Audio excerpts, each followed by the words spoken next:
How to make sure your cows have an easy calving and your calves are healthy.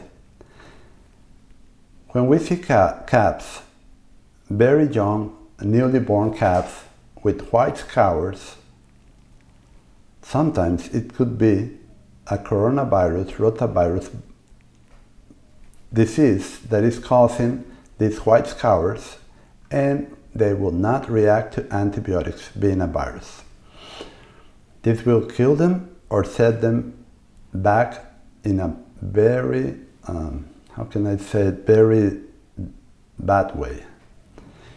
It is usually identified by the white scours, and the calf will appear listless, will not react to stimulus, and will stop suckling and start to fade away, with the skin looking like cardboard, and will start to stink, an odor of death.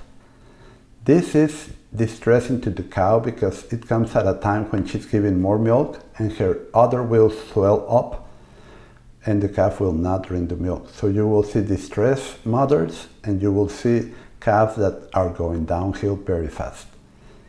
When I first implemented an optimal calving season of 45 days, I didn't have much problem. But the second and third year, we started having very young calves coming down with gray diarrhea or scours, which eventually turned to white, and they wouldn't react to antibiotic injections. We didn't know what to do. But thanks to a good veterinarian that had a lot of experience in dairy cattle and was taking samples post-mortem of these calves and sent to the lab, he finally found that the problem was the coronavirus, rotavirus, and we started implementing a vaccination program to the pregnant cows, because that's how you protect the newborn calves. You vaccinate the pregnant cows, usually 14 days before the calving season, and they will in turn protect the immune system of the calf through the colostrum. So we started doing that, and that solved the problems.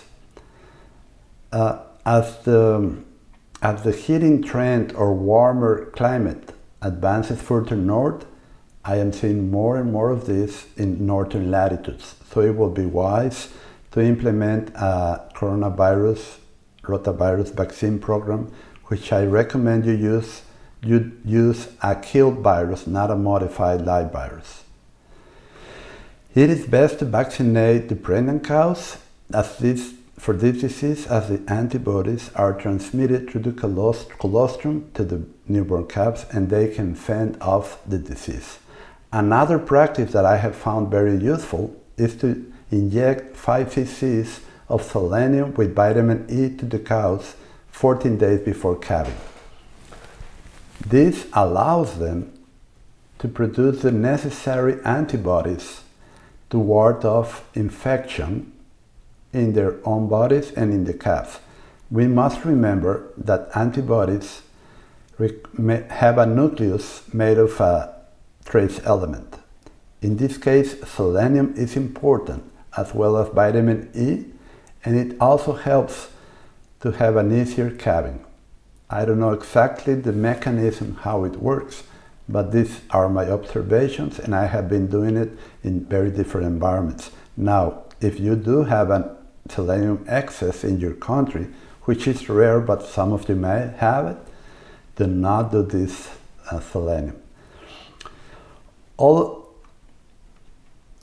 Many times selenium is deficient, but many times no. And of course, other prerequisites need to be in place and will be detailed to my real well ranching students.